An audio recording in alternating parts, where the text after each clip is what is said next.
गृह मंत्री ने की सीआरपीएफ के साहस की सराहना। 83वें स्थापना दिवस पर शहीदों को दी भावभीनी श्रद्धांजलि। जम्मू कश्मीर में लोकतंत्र को मजबूत बनाने के लिए पीएम का जताया आभार। यातायात के लिए खुला श्रीनगर लेह हाईवे। मात्र 73 दिनों में ही बीआरओ ने कर दिखाया कमाल। भारी बर्फबारी के कारण हाईवे हुआ था बंद।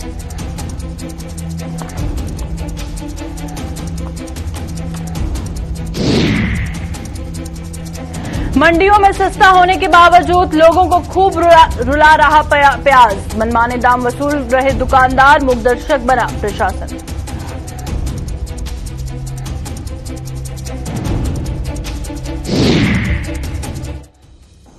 नमस्कार, जम्मू कश्मीर का ये बुलेटिन देख रहे हैं आप और मैं हूं प्रियंका आपके साथ। तो चलिए शुरुआत करते हैं खबरों की और खबरों की शुरुआत करेंगे आज के अहम खबर के साथ। केंद्रीय गृह मंत्री अमित शाह ने देश की आंतरिक सुरक्षा के लिए जिम्मेदार सीआरपीएफ के अदम्य साहस की जमकर तारीफ की। अमित शाह ने सरहदों की रक्षा और आतंकवाद से लोहा लेते अपने प्राणों की आहुति देने वाले सीआरपीएफ के जवानों को श्रद्धांजलि दी। जम्मू में आज सीआरपीएफ के 83वें स्थापना दिवस में भाग लेते हुए केंद्रीय गृह मंत्री ने कहा कि जम्मू कश्मीर में लोकतंत्र को जमीनी सतह पर मजबूत करने में प्रधानमंत्री नरेंद्र मोदी की अहम भूमिका रही है। 370 और 35A जैसी धाराओं को हटाने का भी ऐतिहासिक फैसला प्रधानमंत्री के नेतृत्व में लिया गया। औद्योगिक क्षेत्र में 33,000 करोड़ रुपए के निवेश के लिए उन्होंने यूटी जम्मू कश्मीर प्रशासन की भी सराहना की है।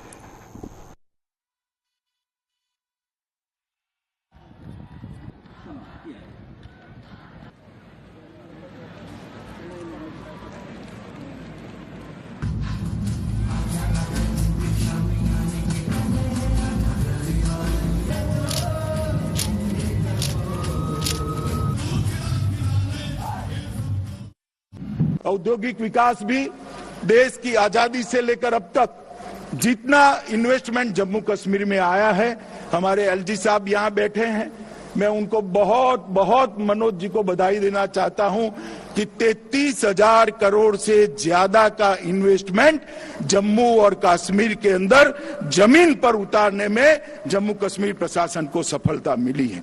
प्रधानमंत्री पैकेज के सारे पहलुओं को पूर्ण करने के लिए द्रुत गति से काम हो रहा है।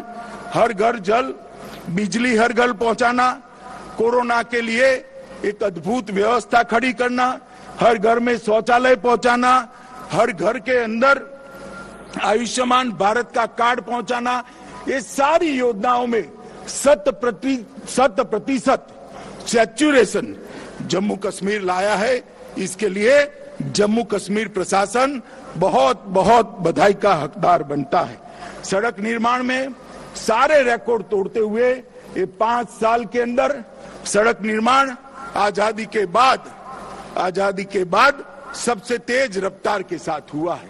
चाहे नेशनल हाईवे हो, चाहे स्टेट हाईवे हो, चाहे गांव को जोड़ने वाले छोटे छोटे रास्ते हो, हर क्षेत्र के अंदर रिकॉर्ड तोड़ने का काम जम्मू कश्मीर प्रशासन ने किया है।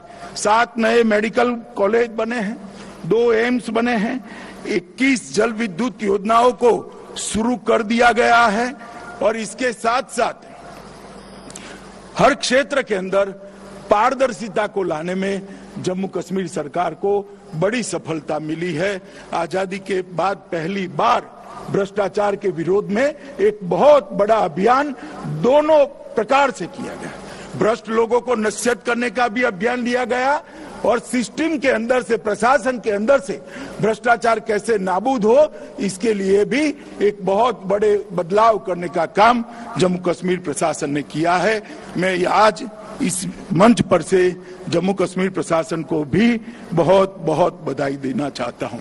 मित्रों, मैं सीआरपीएफ पर हमेशा गर्व करता हूं, पूरा देश गर्व करता है। आज सीआरपीएफ का स्थापना दिन है।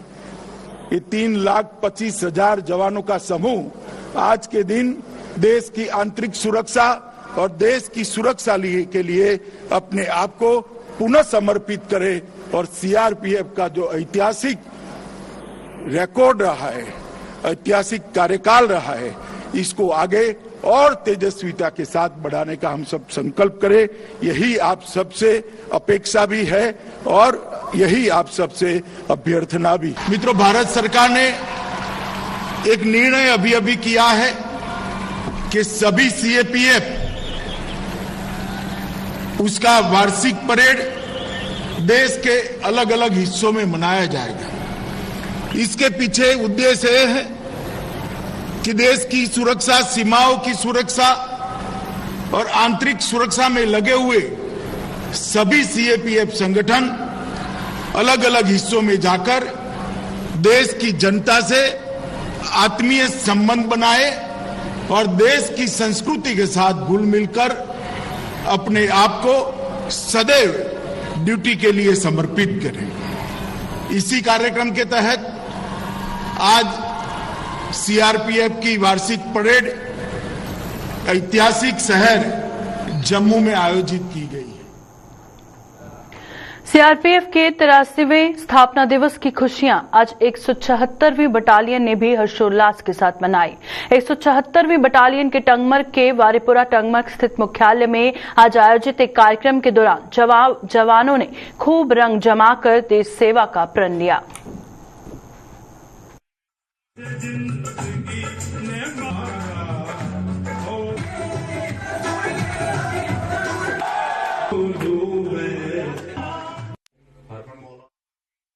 हमारे honourable home minister Shri Amit Shah द्वारा उसमें चीफ गेस्ट की शिरकत की गई है और इसी तर्ज पे आज हमने यहाँ पर सीआरपीएफ रेजिंग डे मनाया है। आप सभी ने देखा, इसमें कल्चरल प्रोग्राम किया गया था। मॉर्निंग में quarter guard, writ laying ceremony followed by ये प्रोग्राम। सीआरपीएफ एक बहुत अच्छा रोल निभा रही है जेएनके में। सीआरपीएफ ने बहुत बढ़िया भाईचारा प्रतीत किया हुआ है और उम्मीद है कि इसी तरह से हम लोग सीआरपीएफ और जो आम जनता यहाँ की उसके बीच में ऐसे भाईचारा बरकरार रहे। श्रीनगर लेह हाईवे 73 दिनों तक बंद रहने के बाद आज यातायात के लिए खोल दिया गया। भारी बर्फबारी के कारण बंद रहने वाले इस हाईवे को बीआरओ ने मात्र 73 दिनों में ही ट्रायल बेसिस पर यातायात के लिए खोल दिया। जोजिला पास इस हाईवे पर यातायात को सुचारू बनाए रखने में हमेशा ही बड़ी बाधा साबित होता है, लेकिन इस बार बीआरओ के अथक प्रयास रंग लाए हैं और जिससे लोगों को आवाजाही में काफी सुविधा मिली। बीआरओ के DG lieutenant general R Chaudhary की मौजूदगी में आज इस अति महत्वपूर्ण हाईवे को खोला गया और चौधरी ने बताया कि इस हाईवे के खुलने से जहां लद्दाख में तैनात सैन्य बलों को फायदा हुआ, वहीं आम लोगों ने भी राहत की सांस ली।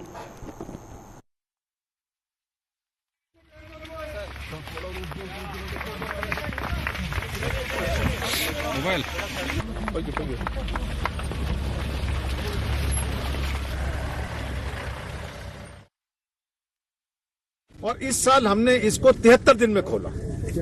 अभी जो आज है 73 दिन ही ये बंद रहा है। 4 जनवरी को हमने इसको खोल के रखा और आज इसको दोबारा से खोल रहे हैं। तो इसका एक बहुत महत्वपूर्ण स्थान है ऐतिहासिक रूप से।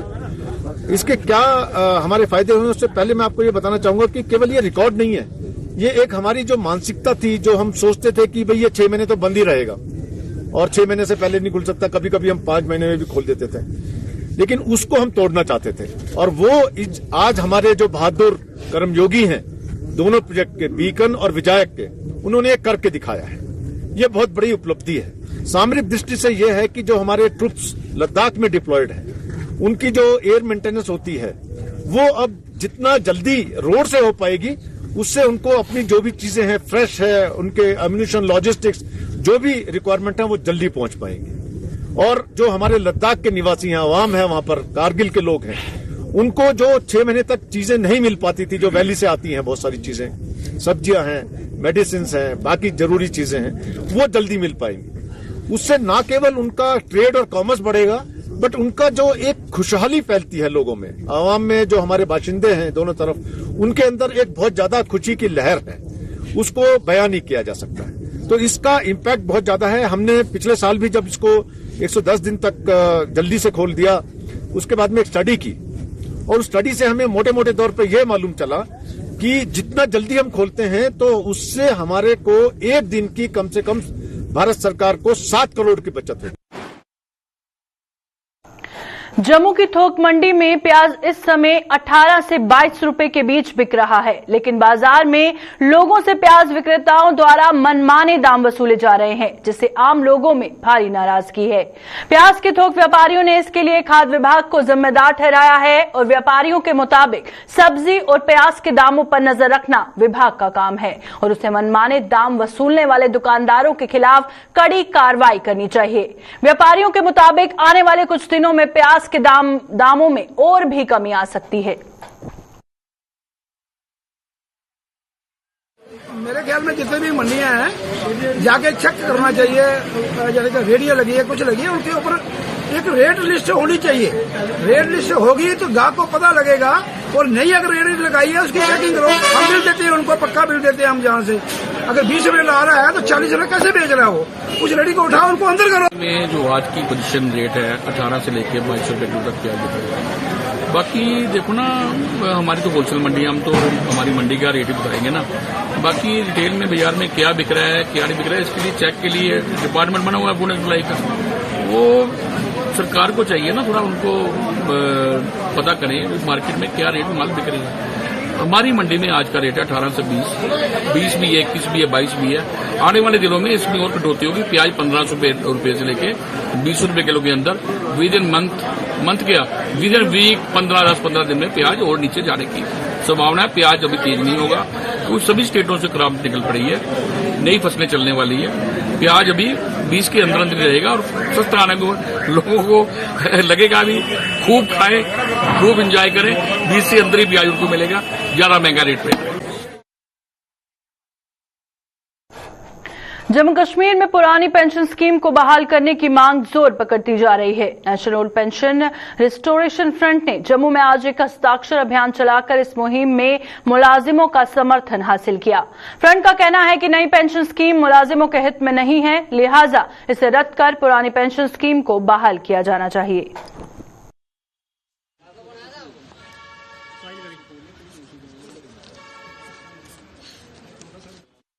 कि जो न्यू पेंशन स्कीम है ये गवर्नमेंट के फेवर में नहीं, गवर्नमेंट ने जो ये इम्प्लीमेंट की है जो एम्प्लॉइज के फेवर में नहीं है, इसको जल्द से जल्द स्क्रैप किया जाए और इसके बद में ओल्ड पेंशन स्कीम को रिस्टोर किया जाए।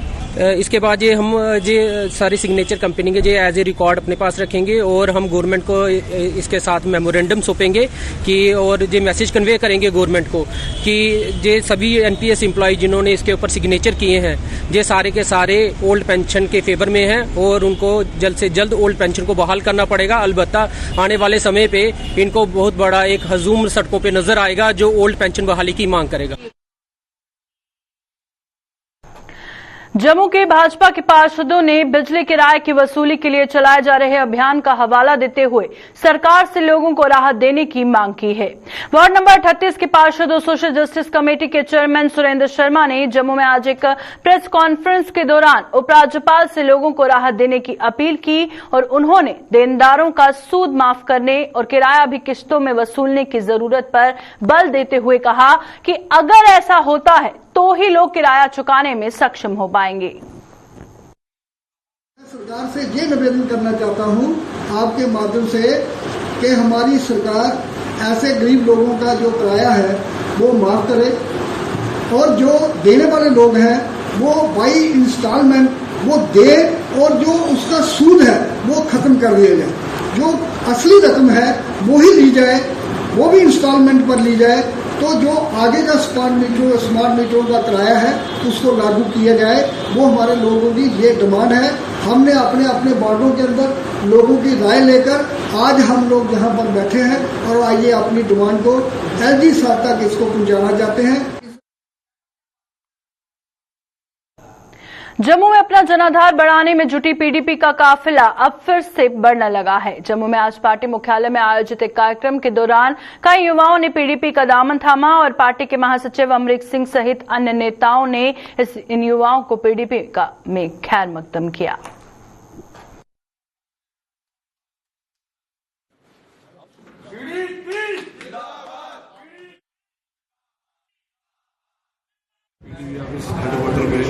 काफ़ी नौजवान आए और उन्होंने हमारी party People's Democratic Party join की है और ये नौजवान जो बच्चे यहाँ आए हैं, इसके साथ जो वादे किए गए थे मौजूदा सरकारों ने, किसी बीजेपी सरकार ने जो वादे सेंटर में किए हुए थे कि हर साल 2 करोड़ नौकरियां देंगे, किसी को कोई नौकरी मिली, समझ भाग दिखाए गए, दूध की नदियां बहा देंगे यहाँ, वो दिखाई थी यहाँ इनको, लेकिन किसी को कुछ नहीं मिला। और ये बच्चों ने ये सोच के, नौजवानों ने, कि ये एक ही वाहिद पार्टी है इस वक्त जो पीपुल्स डेमोक्रेटिक पार्टी है, वो हमारा कुछ आने वाले फ्यूचर में कुछ कर सकती है, इसलिए लिहाजा इनकी ये सोच जो है वो बना के आज हमारे पास पहुंचे हैं और हमारी पार्टी ज्वाइन की है इन्होंने, और इन्होंने वादा किया कि हम पूरी पार्टी को मजबूत करके कल आने वाली सरकार में शमूलियत जो होगी उसमें लोगों को उम्मीद रख के आई हुई है। जो पिछली सरकारों ने इनको समझ बात दिखाए थे उससे परेशान होके आज लोग। सुरनकोट में जिला पुंछ की ओर से वॉलीबॉल टूर्नामेंट का आयोजन करवाया जा रहा है, जिसकी आज शुरुआत हुई। इस टूर्नामेंट में आयोजन का मकसद युवाओं को नशे से दूर रखकर उनका रुझान खेलों के प्रति बढ़ाना है और सेना की 6 सेक्टर राष्ट्रीय राइफल्स के डिप्टी कमांडेंट इस मौके पर मुख्य अतिथि थे, जिनका एसडीपीओ ने स्वागत किया।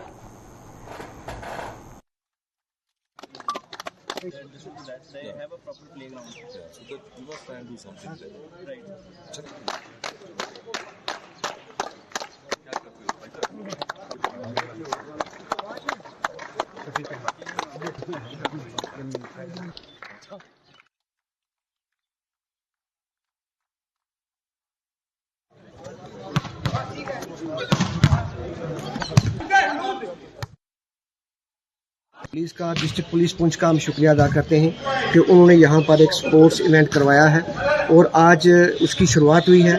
आज के चीफ गेस्ट जो थे वो कमांडर साहब थे और वो यहाँ आए हैं और बच्चे बड़ी अच्छे, डिप्टी कमांडर जो हैं वो यहाँ चीफ गेस्ट आए हैं और बच्चे बड़ी अच्छी तरीके से खेल रहे हैं। हमारे बच्चों में टैलेंट की कोई कमी नहीं है, बहुत बड़ा टैलेंट है, बहुत बड़ा पोटेंशियल है।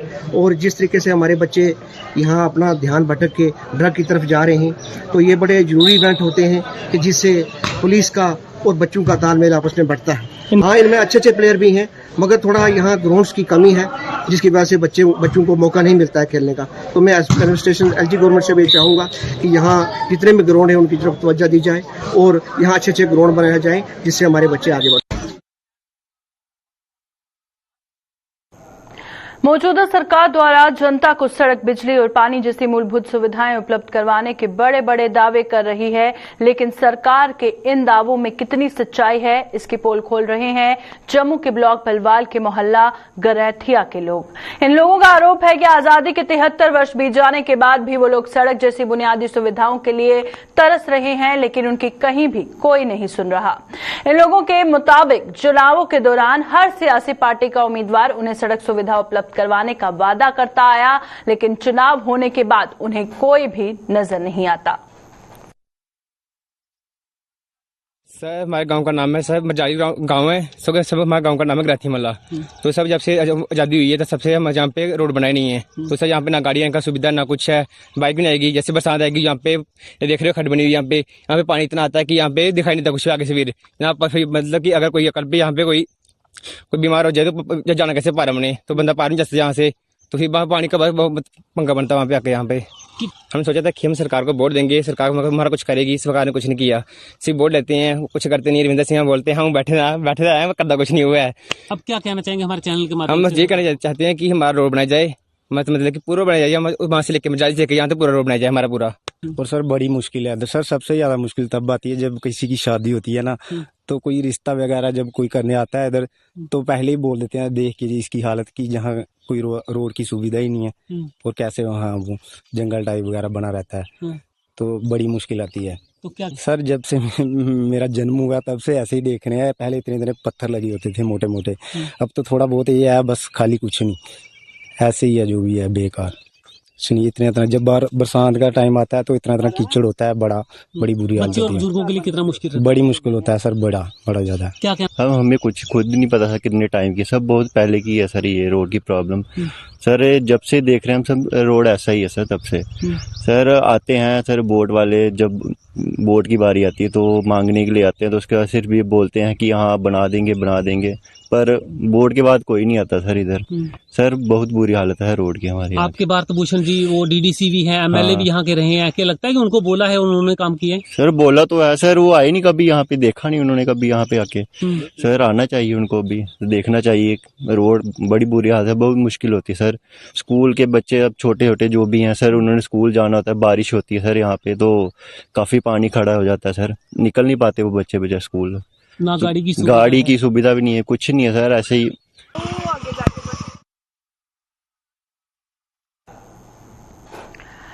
जम्मू के वार्ड नंबर 67 के लोगों ने जम्मू नगर निगम के खिलाफ प्रदर्शन किया है। प्रदर्शन कर रहे लोगों का आरोप था कि निगम की अनदेखी के कारण वार्ड कूड़ेदान में तब्दील हो चुका है, जिससे उनका सांस लेना भी मुहाल हुआ है।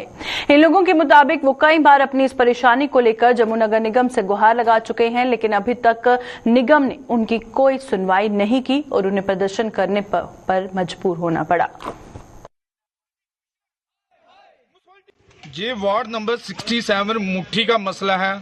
जो लोग यहाँ नर्क की जिंदगी जी रहे हैं, आपने देखा होगा कितनी नर्क की हालत है, जहाँ कितनी गंदगी है, कितनी बीमारियों का हादसा दे रहे हैं। आज 3 साल से हम सरकार के पीछे इतनी गुहार लगा चुके हैं, जहाँ पे हमें जो नर्क की जो जिंदगी हमारे कश्मीरी भाई है, जो लोकल जहाँ के लोग हैं, कितनी गंदगी में रह रहे हैं। तो मैं सरकार से ये बेनती करना चाहता हूँ, अपने मोदी सरकार से भी और म्युनिसिपैलिटी कमिश्नर से भी, प्लीज यहाँ का जो मुट्ठी का मसला है ये हल किया जाए। लोग यहाँ पे बहुत परेशानियों में गुजर रहे हैं, लोग अपने गेट के बाहर नहीं पैर नहीं रख पा रहे।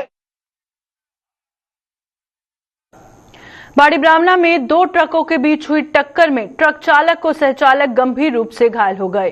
जानकारी के मुताबिक एक ट्रक पंजाब से सब्जी लेकर नरवार मंडी की ओर जा रहा था और इसी दौरान बाड़ी ब्राह्मणा इंडस्ट्रियल एरिया से जम्मू की ओर जा रहे एक ट्रक उससे भिड़ गया।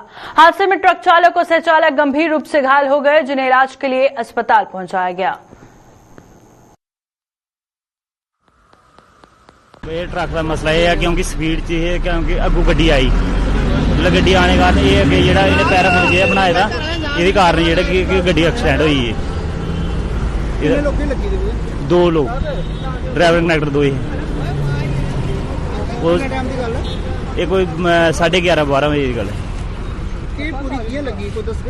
क्योंकि सर अस ते मंडी आए उल्ले, क्योंकि जो सानू पता लगा थोड़ी गड्डी एक्सीडेंट हुई, फिर उधरों आए मंडी तो। जो मंडी तो आए फिर असें नुआढ़े बाद ओह् कीता, क्योंकि इधर आए जो दिखा क्योंकि अगे ड्राइवर कंडक्टर तो मिले नहीं सानू, फिर असें बंदा अपना हॉस्पिटल भेजा, क्योंकि तो उधर देखो जाइए अस इधरों करने माल फिरदी, फिर असें इस वास्ते क्योंकि माल ओह् कीता, दूई गड्डी जेह्ड़ी न्हाड़े कन्नै बज्जी ओह् चली दी ठाणे, बस हुण असें एह् हल पजानी है। जम्मू के वार्ड नंबर 73 के तहसील परिसर में अस्थायी तौर पर बनाए गए गौशाला में गोवंश की संख्या बहुत अधिक हो गई है, जिसके कारण इस गौशाला के संचालक गोवंशों की सही देखरेख नहीं कर पा रहे और गौशाला के संचालकों ने सरकार से दूसरी जगह पर गौशाला की व्यवस्था करने और गोवंश की सही देखभाल करने में उनकी मदद करने की अपील की है।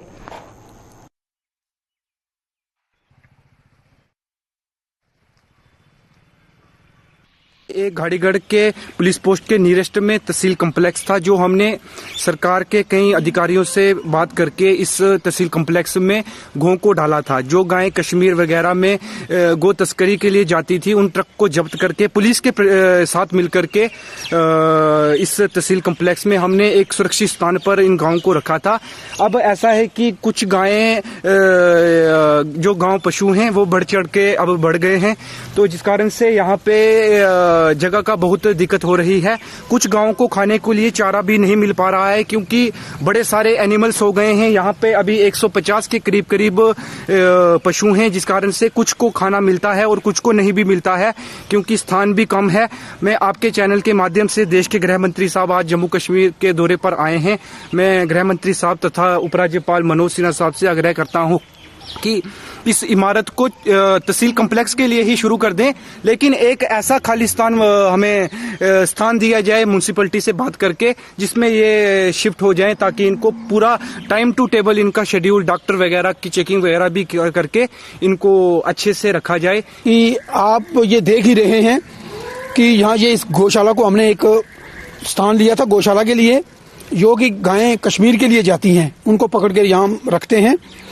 माननीय अमित शाह जी देश के गृह मंत्री हैं और एक चनके हैं देश में। उनसे मेरी ये आज प्रार्थना है आपके माध्यम से कि ये स्थान अभी बहुत कम पड़ चुका है इन गाँव के लिए। ये स्थान उठाकर हमें कहीं और अच्छी सी जगह मिले जहाँ और गायें रखने की हमें व्यवस्था मिले। सरकार के माध्यम से यहाँ पे हमें कोई हेल्प की जाए इन जानवरों की। हम लोगों की आपके द्वारा मदद लेकर लोगों से इनकी देखभाल करते हैं, लेकिन वो इन गाँव की आशाओं पर खरा नहीं उतरती क्योंकि वो पूरा नहीं होता खर्चा। तो ये गायें काफी भूखी रहती हैं, जगह कम है, जानवर ज्यादा हैं। अभी के बुलेटिन में फिलहाल इतना ही। दीजिए इजाजत, नमस्कार।